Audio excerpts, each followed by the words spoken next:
자, 여러분, 오늘은 정말 인류 역사상 가장 무겁고 또 가장 위대한 순간에 대해 이야기해보려고 합니다. 그냥 철학적인 비유나 감동적인 옛날 이야기가 절대 아니에요. 오늘 이 시간엔 킹 제임스 성경 요한복음 19장에 기록된 그대로 그리스도의 십자가 처형이라는 역사적이고 문자적인 실제 사건 속으로 직접 들어가 볼 겁니다. 죄가 전혀 없으신 창조주께서 어떻게 피조물들을 위해 그 끔찍한 피의 대속을 이루셨는지 그 생생하고 엄숙한 진리의 현장으로 바로 들어가 보시죠. 오늘 살펴볼 내용은 대략 이렇습니다. 가시관과 타협부터 시작해서 십자가에 못 박히신 왕, 다 이루었다는 그 위대한 선포, 그리고 피와 물의 확실한 증거, 마지막으로 담대한 장사까지 이 흐름을 따라가 보겠습니다. 자, 첫 번째 부분이죠. 요한복음 19장 1절에서 16절에 나오는 가시관과 타협에 대한 이야기입니다. 여기서부터 정말 가슴 아픈 장면이 펼쳐집니다. 아무런 죄도 없으신 창조주께서 자신이 만든 피조물인 로마 군사들에게 잔인하게 채찍질을 당하시는 거예요. 게다가 군사들은 주님을 조롱하려고 가시나무로 왕관을 엮어서 그 머리에 씌우죠. 그런데 여러분, 여기서 이 가시가 성경적으로 어떤 의미인지 아시나요? 창세기 3장으로 거슬러 올라가면 아담의 타락 이후에 땅에 임한 저주를 상징하거든요. 그러니까 예수님이 가시관에 쓰셨다는 건 단순히 육체적인 고문만 의미하는 게 아닙니다. 에덴 동상에서부터 시작된 인간의 그 끔찍한 죄의 저주를 우리 주님께서 문자 그대로 또 영적으로 온전히 다 짊어지셨다는 걸 완벽하게 보여주는 겁니다. 자, 이 장면을 보면 당시 사람들의 영적인 상태가 얼마나 처참했는지 여실히 드러납니다. 로마 총독 빌라도 한번 보세요. 피투성이가 된 예수님을 끌고 나와서는 이 사람을 보라! 하고 외치잖아요. 사실 자기는 주님에게서 아무런 죄도 못 찾았거든요. 그런데도 폭동이 일어날까봐 두려워서 진리를 뻔히 외면해버립니다. 정말 영적으로 완전히 무지하고 비겁한 태도죠. 반면에 하나님을 제일 잘 안다고 자부하던 수제사장들이나 종교 지도자들은 어떻습니까? 자기들의 권력, 그 알량한 기득권을 지키겠다고 창조주를 향해서 그를 십자가에 못 박으소서 하고 암을 씁니다. 종교적인 부패가 사람의 눈을 얼마나 끔찍하게 멀게 만드는지 여기서 아주 명백하게 볼 수 있죠. 그리고 여기서 성경의 경륜에 있어서 정말 섬뜩하고 비극적인 전환점이 딱 등장합니다. 요한복음 19장 15절인데요. 빌라도가 내가 너희 왕을 십자가에 못 박으랴 하고 묻잖아요. 그때 수제사장들이 뭐라고 답하는지 아십니까? 킹 제임스 성경을 보면 카이사르 외에는 우리에게 왕이 없나이다 이렇게 대답합니다. 와, 진짜 믿어지시나요? 하나님의 선택받은 백성이라는 유대인들이 자신들을 구원하러 온 진짜 메시아를 국가적으로 최종적으로 완전히 거절해버린 겁니다. 그리고는 그 자리에 이교도 로마 황제를 자기들의 왕으로 앉혀버린 거죠. 정말 역사적이고도 끔찍한 순간입니다. 이제 두 번째로 넘어갑니다. 요한복음 19장 17절에서 24절. 십자가에 못 박히신 유대인들의 왕입니다. 그리고 주님은 십자가형에 넘겨지십니다. 17절을 보면 예수님께서 친히 자기 십자가를 지고 히브리어로 골고다라 불리는 해골의 장소로 걸어가셨다고 나와 있어요. 이건 무슨 추상적인 신화나 비유가 아닙니다, 여러분. 목수이셨던 예수님의 그 어깨 위로 거친 나무 십자가의 무게가 짓눌렀던 절대 부인할 수 없는 실제 역사적 사건이에요. 그렇게 주님은 두 강도와 함께 십자가에 못 박히셨고 그 머리 위에는 빌라도가 적은 명패가 달렸죠. 나사렛 예수, 유대인들의 왕. 사실 빌라도는 유대인들을 조롱하려고 쓴 거였거든요. 그런데 참 아이러니하게도 당시 세계 공용어나 다름없던 히브리어, 그리스어, 라틴어 이 세 가지 언어로 예수 그리스도께서 온 세상에 참된 왕이시라는 절대적인 진리가 만천하에 선포되어 버린 겁니다. 게다가 이 과정을 자세히 보면 성경이 얼마나 초자연적인 하나님의 말씀인지 온몸으로 느낄 수 있습니다. 로마 군사들이 십자가 밑에서 예수님의 겉옷을 나누고 속옷을 두고 제비를 뽑는 장면 다들 기억하시죠? 이게 그냥 우연히 일어난 해프닝이 절대 아닙니다.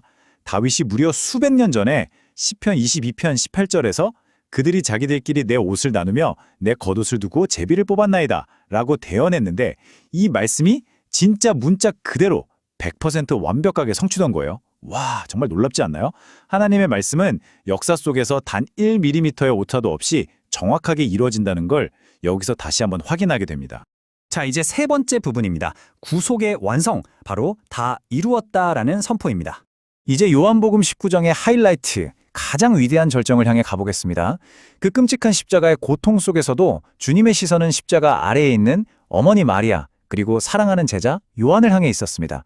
마지막 숨을 거두는 그 순간까지도 자비와 사랑을 챙기시는 모습이 참 뭉클하죠. 그러고 나서 마침내 성경 기록을 성취하시려고 내가 목마르다 하신 뒤에 식초를 받으십니다. 그리고 바로 그 유명한 요한복음 19장 30절의 말씀, 다 이루었다. It is finished를 선포하십니다. 여러분, 이 짧은 세 단어는요, 고통에 겨운 탄식이 아닙니다. 온 우주를 향해 내 구속사역이 완벽하게 끝났다 라고 외치시는 인류 역사상 가장 위대한 선포입니다. 이 다 이루었다라는 말이 그리스어로는 테텔레스타이인데요. 이게 당시 시장에서 상인들이 영수증에 빚이 다 지불되었다, 완불되었다라고 도장을 쾅 찍을 때 쓰던 성업 용어거든요. 이걸 성경적, 세대주의적 관점에서 보면 그 의미가 정말 엄청납니다. 우리의 그 무겁고 끔찍한 죄의 빚이 예수님의 피로 100% 완벽하게 지불되었다는 뜻이에요.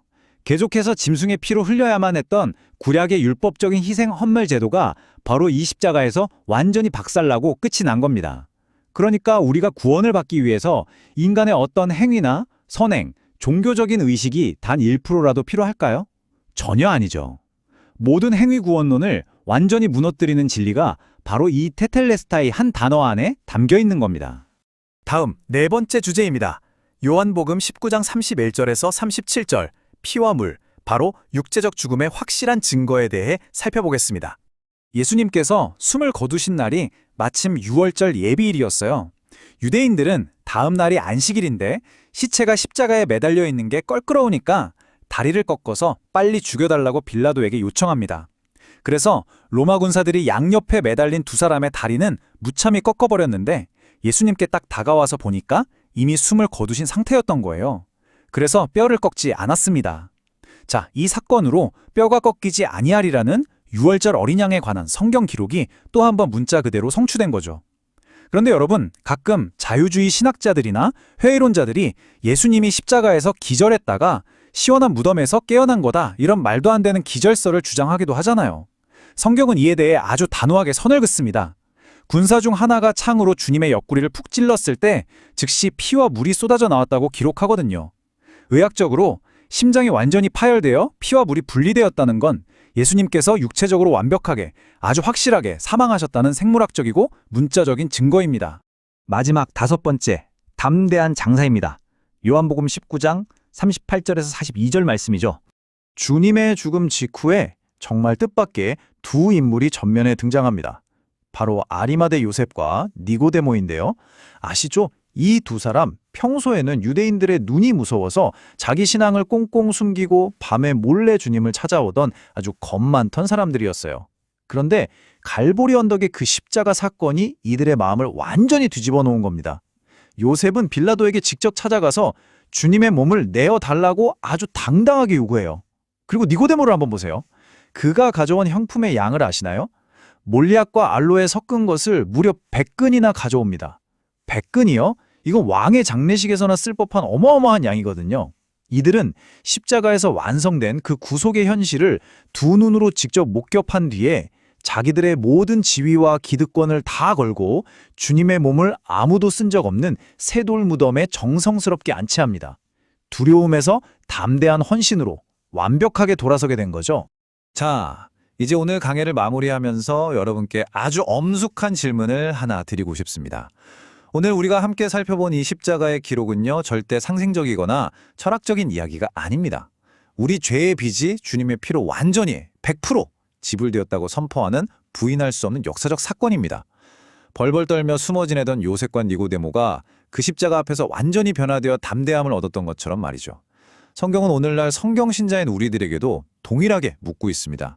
여러분은 오직 주님의 완성된 피의 대속만을 전적으로 신뢰하십니까? 그리고 그 위대한 진리를 이 세상 앞에 부끄러움 없이 담대하게 자랑할 준비가 되셨습니까? 요한복음 19장이 우리에게 던지는 이 무거운 진리가 여러분의 마음속 깊은 곳에 십자가의 진짜 의미를 다시 한번 깊이 새겨주는 시간이 되었기를 바랍니다. 오늘 이 시간 끝까지 함께해 주셔서 감사합니다.